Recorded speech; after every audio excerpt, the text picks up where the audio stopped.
Nah, oke guys, sekarang kita akan menjelaskan tentang motor Suzuki Thunder ya. Jadi banyak pertanyaan, keluhan di grup ataupun di komentar bahwa Suzuki Thunder perawatannya agak susah ya. Udah ganti aki 2 kali, 3 kali, tapi masih belum bisa ya. Sebenarnya kalau teman-teman nonton di Suzuki playlist di channel otomotif ini udah saya bahas tentang kelistrikan, tentang karburator ya. Kalau nonton aja udah dapat manfaat ilmu ya, pengetahuan. Jadi tanpa teman-teman praktek khusus ke tempat mekanik ya, udah nonton aja udah dapat manfaat. Jadi yang pertama adalah kalau misalkan teman-teman udah ganti spool, kiprok, aki ya, ataupun hanya 3 kali ganti aki, terutama motor yang lebih beratnya lagi yang tanpa engkol ya. Kalau tanpa engkol itu memang mengandalkan aki ya untuk kelistrikan dan untuk membantu rasio dinamo putar ya, itu dari aki full ya. Jadi yang pertama itu teman-teman perhatikan pada kabel kiprok apakah menyambung dengan benar ke arah aki, ke arah kabel bodinya. Jika tidak, itu putus satu atau lepas atau kabelnya udah korosi ya, udah karat, itu tidak akan mengecas atau menyetrum ke arah aki dari spool ke kiprok, enggak ke aki ya. Jadi dicek itu ya. Jadi jangan panik, jangan bingung. Pokoknya banyak belajar lah kalau masih pemula ya. Memang kalau awal-awal pasti akan bingung ya, mau ngerjainnya gimana, tahu ngerjain ini salah, itu salah. Sebenarnya kan ada rumusnya. Kalau untuk tentang pengisian juga udah saya bahas ya. Mungkin teman-teman ada yang belum nonton kali ya.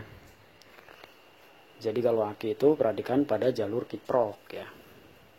Ini teori aja. Ini sebelumnya udah saya praktek ya. Saya udah bongkar-bongkar berapa ratus pembahasan ya. Jadi yang 3 itu kabel kiprok arah 3 itu ke arah spool soketnya, yang 2 itu ke arah aki. Dan tergantung, kalau Suzuki Thunder 250 cc itu langsung ke arah aki. Kemudian kalau yang 125 itu transfer ke kabel bodi dan paralel ke aki ya. Jadi ke kabel bodi iya, ke aki iya ya. Makanya beda-beda ya. Jadi saya tanpa aki nyala, iya nyala karena jalur kiproknya dia nyambung ke kabel bodi. Ini juga tanpa aki nyala. Cuman efeknya itu pengapiannya kecil karena arusnya itu full dari si spool dan ke kiprok ya. Jadi kalau misalnya teman-teman tanpa aki nyala-nyala, tapi resikonya nanti si spool ini beresiko besar mengoperasikan energi listriknya ke arah si ini dan akan panas. Misalkan kita geber perjalanan jauh, maka jebol dan gosong si spool ya, karena tidak ada si aki ya, si penstabil kelistrikan ya. Dan juga ada yang Thunder itu tanpa aki hilang pengapian juga ada, tergantung permasalahan dari kabelnya sebenarnya ya. Tapi idealnya saya sarankan menggunakan aki daripada nanti teman-teman komponennya rusak merembet. Kalau aki itu tanpa orang pinter, tanpa orang otomotif mekanik itu mengganti juga bisa, hanya melepas baut. Daripada nanti teman-teman bongkar blok spool, repot lagi, beli lagi, ini bagaimana ya, ini ori apa KW-nya, itu pun bingung nanti, harganya lumayan ya kalau untuk spool. Jadi pembahasan tentang aki seperti itu teman-teman ya. Jadi ada yang klakson, kemudian lampu sennya oke nyala, tapi starter tidak nyala, bunyi cetak-cetak, itu pertanda aki lemah ya. Nanti saya buatkan tutorial ya, tapi next karena memakan waktu, yaitu voltmeter ya. Ini voltmeter ini udah saya sediakan. Jadi kalau pakai ini nanti akan kedeteksi bahwa arus kiprok dan arus si aki akan kebaca di sini teman-teman. Jadi ketika kita kontak akan nyala 12,5 atau 12,8 itu dari si aki. Tapi kalau udah nyala itu arus dari si mesin ya, dari spool ngirim ke kiprok ya. Nanti saya buatkan tutorial karena memakan waktu dari next ya. Makanya di subscribe, aktifkan loncengnya, di like videonya. Like itu tandanya kita udah nonton, jadi biar teman-teman udah bingung, wah udah delete nih, berarti video ini udah saya tonton, skip aja lah, ganti gitu. Saya juga sama, walaupun saya membuat video, saya suka nonton video lain gitu kan, kayak tentang handphone, tentang pembelajaran lain, tentang musik lagu, saya kasih tanda like gitu, supaya kita tidak ngeplay itu lagi. Tapi kalau misalkan mau di download, silahkan download video-video saya ya,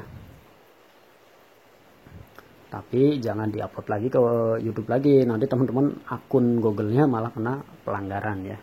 Mau download, save, silakan ya. Mau gabung, join silakan. Yang mau promosi produk silakan, komentar aja. Di situ ada akses gabung dari si YouTube-nya ya. Jika mau berteman ngikutin aja, silakan diklik subscribe gitu kan. Sekarang udah banyak manfaat. Nanti next saya buatkan ini ya, voltmeter. Jadi rumus-rumusnya yang kemarin saya buatkan di motor Umega Pro ya, sesuai requestan. Jadi seperti itu.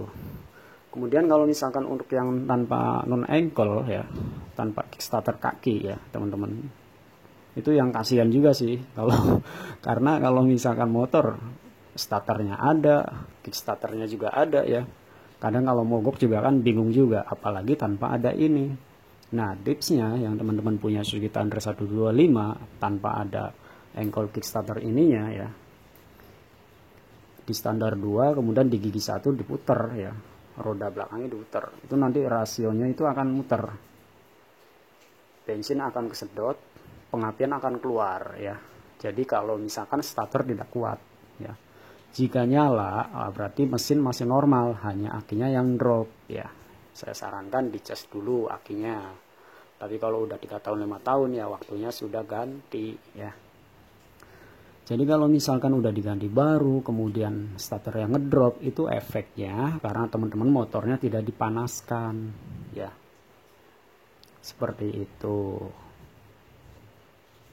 Beda dengan yang motor-motor sekarang yang injeksi itu komponennya lebih ramah lingkungan, kabel bodinya juga lebih kecil-kecil, lampu-lampunya juga lebih hemat daya. Beda yang motor yang kayak jenis bohlam, poros energi aki ya, sama kabel bodinya gede. Maka kalau motor ini didiamkan ya aki juga kesedot juga, harusnya itu berjalan gitu kan, walaupun tanpa dikontak. Karena di kontak ini pada bagian depan, jadi nanti akan habis sendirinya. Nah caranya kalau biar akinya tetap sehat teman-teman ya, sehari atau 2 hari lah, 3 hari lah lama-lamanya itu dipanasin. Kalau lagi males seminggu lah dipanasin, tapi idealnya 3 hari atau 1 hari dipanasin aja, maksudnya dinyalain motor ya, kalau nggak dipakai keluar rumah ya itu dinyalain, supaya si kiprok ini panas mengisi ke si aki, sehingga aki teman-teman itu motornya normal sehat ya, jadi tidak mudah drop. Kalau misalnya teman-teman punya casan nggak dinyalin nggak masalah, dicas dulu. Tapi kalau misalkan teman-teman nggak punya casan ya harus dipanasin. Kalau punya casan ya nggak usah dipanasin, tinggal dicas aja. Tapi lebih baiknya sih dipanasin supaya sirkulasi oli ini naik turunnya lancar, tidak padat ya, sehingga di bagian noken as, jalur-jalur klep ya di atas itu terlumasi dari bawah yang baru lagi. Seperti itu. Mudah-mudahan informasi ini bermanfaat bagi pengguna Suzuki Thunder tanpa engkol dan yang ada engkolnya, dan Thunder 250 juga termasuk ya, masih dalam golongan. Rumusnya masih hampir sama lah intinya ya, hanya beda kapasitas cc ya. Oke, cukup sekian, terima kasih. Next video selanjutnya semoga bermanfaat. Tak terasa ini durasi sudah 9 menit ya. Jadi ini saya ambil intisarinya, titik poinnya ya. Bagi teman-teman yang belum subscribe silahkan subscribe dan like dan aktifkan notifikasi lonceng ya. Kemudian tonton playlist sesuai dengan motor yang teman-teman punyanya Tiger, tonton playlist Tiger, Mega Pro, Matic, Thunder. Jadi udah saya buatkan playlist ya. Oke, cukup sekian, terima kasih. Next video selanjutnya semoga bermanfaat. Silahkan di share, tinggalkan komentar absensi silahkan dari daerah mana ya. Salam Suzuki Thunder ya, menolak punah. tetap dipelihara dan dipajang di rumah.